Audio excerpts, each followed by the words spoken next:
Hello, my dear friends. In the land of hobbits, our two characters meet. The iPhone 15 Pro with its keen eye and the DJI Osmo Pocket 3, the master of smoothness. Let us discover which captures this land's magic best. For even the smallest things holds great power. This voiceover was crafted through the artistry of Artlist, yet their full story shall be revealed in time. So which one should you choose, the Osmo Pocket 3 or an iPhone 15 Pro? Well, 7 months ago I asked this question and I ended up picking the Osmo Pocket 3. I just found it to be a bit more favorable. But now there's been new apps, firmware updates, and accessories that have come out over the last couple months, and now I feel like it's time to reassess. So let's start with the new firmware update for the Osmo Pocket 3. They added a brand new gimbal mode. They have all the other modes already. You have follow, tilt lock, FPV, but now you have FPV lock. And this is honestly going to work very similar to how FPV mode works. However, this is going to make the camera lock in the direction of the screen, which is going to make tracking fast-moving subjects much easier. They've also added the ability to use the Osmo Pocket 3 as a web camera. All you got to do is plug it in over USB-C, enable it in the camera, and you're ready to go, which is honestly pretty great. But not only that, you can also utilize ActiveTrack 6.0 while in the webcam mode. And this is going to be pretty cool if you want to get any more dynamic shots while on your Zoom calls or whatever you do. Hey, this video is sponsored by Artlist. They're an amazing platform with tons of high-quality music, sound effects, stock footage, and now AI voiceover. You can pick from a bunch of different voices, like this one, which has a more candid, authentic vibe. Or maybe you're working on something like a penguin documentary set in the vast Arctic. Well, you can find a more sophisticated voice to help describe our little feathered friends. Also, I should note that all the music, sound design, and footage you're seeing came directly from Artlist. Also, these AI voices can be customized with the voice settings sliders to help match them to the tone of your projects.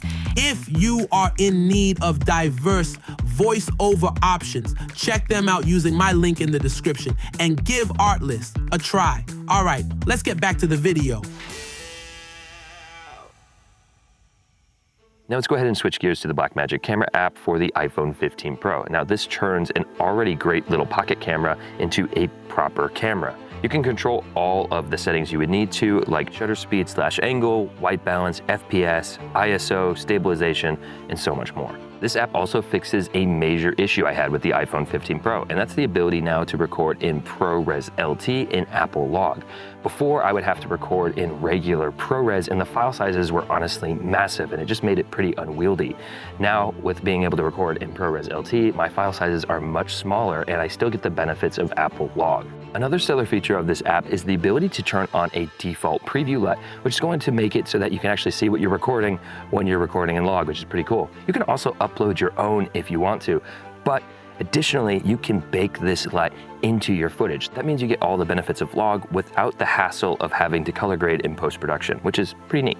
Now let's discuss the distinct advantages between the iPhone 15 Pro and the Osmo Pocket 3. And if you think about it, the iPhone 15 Pro, I already own it. And any way you slice it, the Osmo Pocket 3 is going to be an additional purchase. That means the Osmo Pocket 3 is going to have some distinct features that make it inherently worth it. Also with the iPhone 15 Pro, you get 4 distinct lenses. You have the 13mm, 24mm, 48mm, and 77mm. This is going to give you much more variety of choice in a very compact pocket camera, which is honestly fantastic. Now, one of the advantages of the Osmo Pocket 3 is that I can confidently mount it to the outside of my car without fear of losing my personal cell phone. I had this thing rocking outside my car at 40-ish miles an hour, and I honestly would just never do that with my phone. So the fact that this is separate from my phone is honestly a big benefit in itself.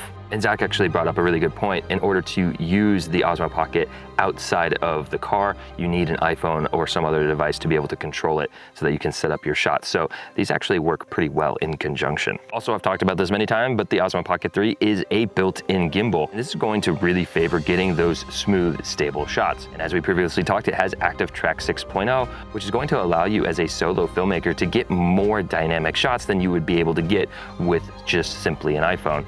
And again, the biggest thing about the Osmo Pocket for me is that it's not my iPhone. I don't want my phone dying because I was filming 4K ProRes log all day, but I don't mind if this thing dies at the end of the day. This is going to sound like I am just absolutely dogging filming on an iPhone, but this is another issue I have. I can't film myself easily with the better quality back cameras on the iPhone 15 Pro and see what I'm doing. I can't see myself if I want to use the better cameras. So there's no way for me to monitor what I'm looking at when I'm doing this. So I'm having to kind of lean around and see if I can't see, okay, that's kind of the frame, and then maybe guess where I am. And I don't know, to me, that right there is ridiculously annoying. Whereas with the Osmo Pocket 3, I can see myself and the screen all at the same time. You can kind of hold it out there if you're vlogging on the 13mm lens and you can generally get it correct. But if you're trying to use any of the other lenses to compose a shot of yourself, it's really tough. You basically have to set up a shot, hope that you're framed correctly, hit record, go around, stand kind of where you think you're gonna stand,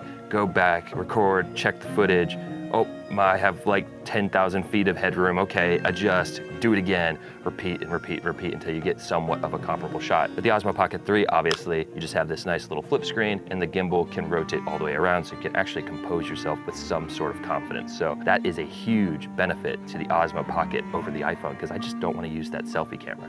Now, in terms of image quality since my last video, not much has changed. The Osmo Pocket 3 still records in D-Log-M and it's decent. I would say that it's a solid enough image, but it's definitely not the most impressive thing that you're going to film with. Apple Log, on the other hand, is weirdly impressive sometimes. There's a few times where you record with your phone and you're like, was that shot with a real camera? Was that shot with a phone? It was on an iPhone, that's kind of crazy. That is not always the case. I find that when I film at night in Log, it definitely doesn't look good, and that's where the Osmo Pocket 3 suddenly looks better because it does have that low light mode. You lose out on Log, you lose out on 4K 60, but you still get up to 4K 30 when recording in low light mode, so that's definitely a plus there. But yeah, in terms of image quality, not much has changed. Those green nasty flares though are still a thing on the iPhone 15 Pro when filming at night with any sort of light sources, and that alone kills recording the iPhone at night for me. I think that they need to fix this, and honestly, I don't know if they ever will. Now, in terms of accessories that have come out for the Osmo Pocket 3, I actually have it on there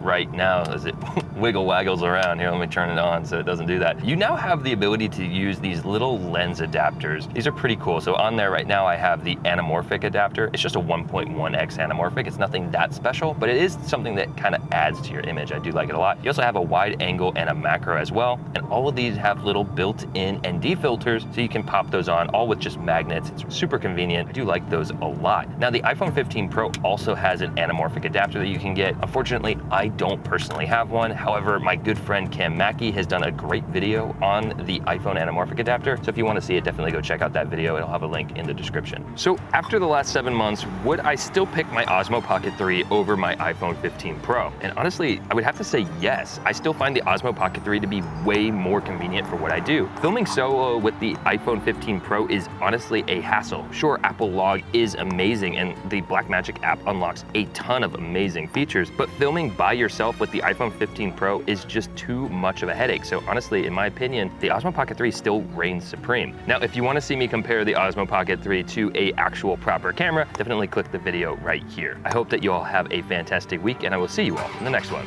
Take it easy, guys.